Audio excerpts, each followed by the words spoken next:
Hello everyone, welcome back to Genshin Impact. We are now in version 6.3, and I hope your Columbina polls went well if you are polling for her.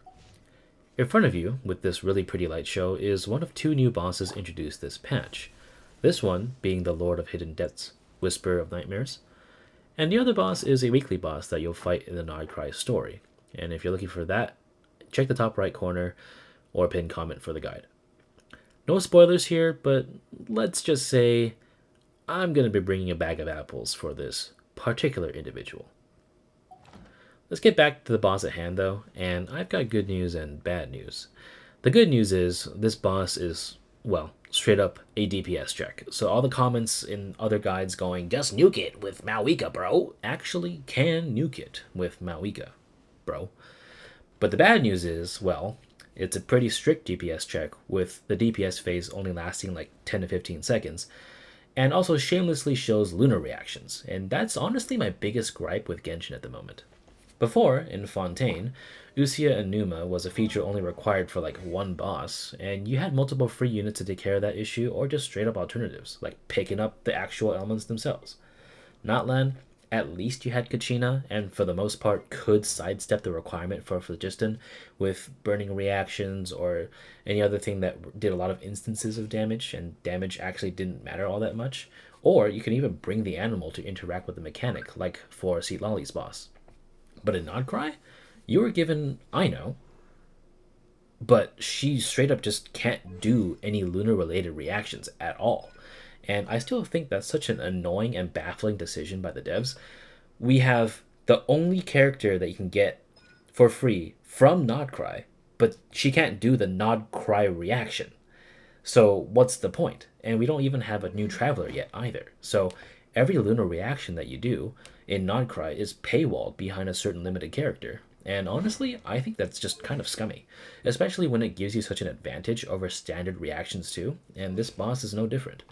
As you can see in the tip the game gives you, it straight up just says that you benefit from using lunar reaction units, so unless if you have Columbina at the ready and haven't pulled anyone before this, you're just kind of at a disadvantage, which not only is annoying but just kind of frustrating, especially for free-to-play creators like me and Sunway.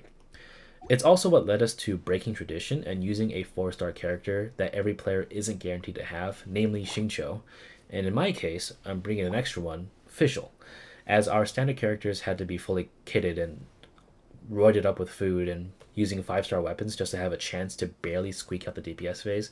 So unfortunately, I can't use Traveler, Kaya, Xiangling, and Noelle without having them built for basically Stygian Onslaught, which is just not realistic. However, this boss is pretty easy otherwise, but it's basically Genshin telling the player, well, you've made it to Nod-Krai, and you have gone through 5 years worth of content, and we are pretty late in the development cycle, so you should have decent gear and leveled characters by now, while having pulled on some character banners.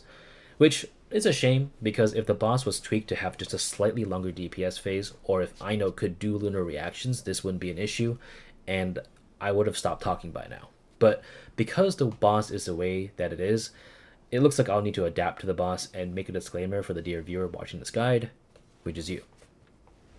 Anyway, that's enough of that. Sorry. Let's just get on to the characters and get on with this boss guide. For Lynette, she's going to be using the Iron Sting and the VV set. Mainly just because using Festering Desire, I realized that this is a really old event weapon, and at the moment, the only thing that comes close to it is the Pipe Sword from Fontaine, and I don't know if everyone has that. So I'm just going to give it Iron Sting. Fischl is level 75 and using a level 70 Stringless, and also using Golden Troop. And Xingqiu is also using the Amanuma Kageyuchi. I don't have Sack Sword on him because I feel like even though that is the sword to run on him, if I'm going to be taking the compromise to use non-free-to-play units, I might as well keep the weapons consistent. And 4-piece emblem on him. Xiangling is pretty much the same as always. She's using the Keytang Crossspear and also the 4-piece emblem Severed Fate. And with that, let's begin. Don't forget that you can also eat food, so if you feel like you're lacking in DPS here, just get yourself some crit food or something, like maybe these jade parcels, and call it a day. Let's do this. Alrighty, so when you walk in, it'll come out of this black hole, and on average, it'll do like maybe 5 or 6 attacks before it'll go to DPS phase, And the regular attacks it does are pretty easily readable. They take a little while to hit you, and for the most part, they're just kind of easily walk-outable. Like this one, for example, you can just walk out of this big circle coming on the ground. And these are not the attacks you need to worry about. The only attack you need to worry about, in my opinion, is the one that kind of does a fake out and hits you after you've already dashed. Kind of like the really annoying Elden Ring bosses, like that. So I dashed too fast there, and I got hit. But these attacks, like the three-part hitters like this one, like they take so long to hit you that you might as well just walk out of it. But here, once it howls at the moon and comes down, it is the DPS phase. And unless you can kill the minions, and all 4 of the minions super quickly, you're better off hitting the boss instead. And you can see this weird HP, like, purple bar with arrows on it on the top next to its bar. That is the shield that you need to deplete, and that is completely reliant on damage and not the actual instances of damage. And once you do that, it'll damage the boss quite a lot, and then you get a really, really, really long DPS phase. Like, I'm surprised it lasts this long. It's like we actually knocked it out. But after maybe 15 seconds, maybe 20, I think, it'll finally come back up and it'll attack you again. And from there, it's just kind of rinse and repeat. There's one more move that it will do where it'll teleport like backwards and then swipe at you, which will happen right now. It'll just retreat and then it'll come out. And then once you see the portal, just dash in the opposite direction once or twice and you'll be safe. In the DPS phase, if you don't complete it, this is what happens. So you get hella nuked, and it's not fun to witness because even though that you can be safe with a shield, it will tear through it sometimes and just nuke you, which is just honestly really, really frustrating, especially when you're like really close to getting the shield down. But anyway, here's another DPS phase. Again, all my bursts are charged up. I'm just gonna do as many elemental reactions as I can, overload, electrocute, swirl, all that jazz, and I'm just whittling away this shield bar one by one, or chunk by chunk, and this is just basically the hardest part of the boss fight. And from there, once you hit the boss enough, and with enough damage, you can finally eliminate the boss and be done with it. And there you have it. There's the boss. Now, unfortunately, like I said, during the DPS phase, the shield that the boss gains when it summons its minions is damage-based. It's not instant-based. So it's just like the Frost Knight era that you can find down here for Columbina. It is purely damage-based, and no better proof exists than me using my Navi on it, which you can see. Oh, it is damage! No, yeah, that's what I told you. Definitely does not equate to either a Shinsho E or a Lynette E. So, yeah. The unfortunate reality is you're going to have to kind of nuke this thing from orbit or get a better team comp going, or, hey, better yet, play co-op. But, yeah. That's kind of it for this boss guide. I will do another run with Lunar Charge characters just to show you the difference with my built Ineffa in this team replacing Official. And it's like night and day.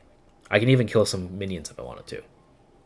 But, until then, good luck on both this boss and your polls if you are polling for Columbina. And if you're in need of the weekly boss guide, again, that is in the top pinned comment along with the top right corner.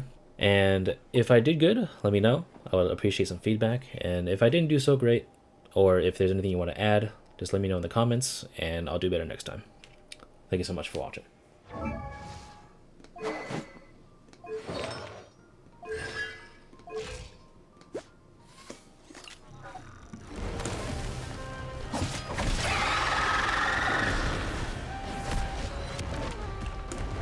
绝缘屏障展开，热乎热乎嘛！见识下师傅的枪法，彩雨流红。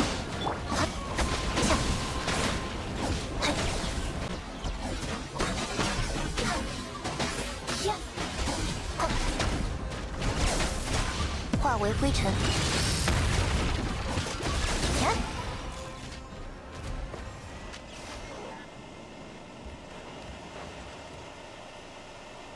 防御模式启动。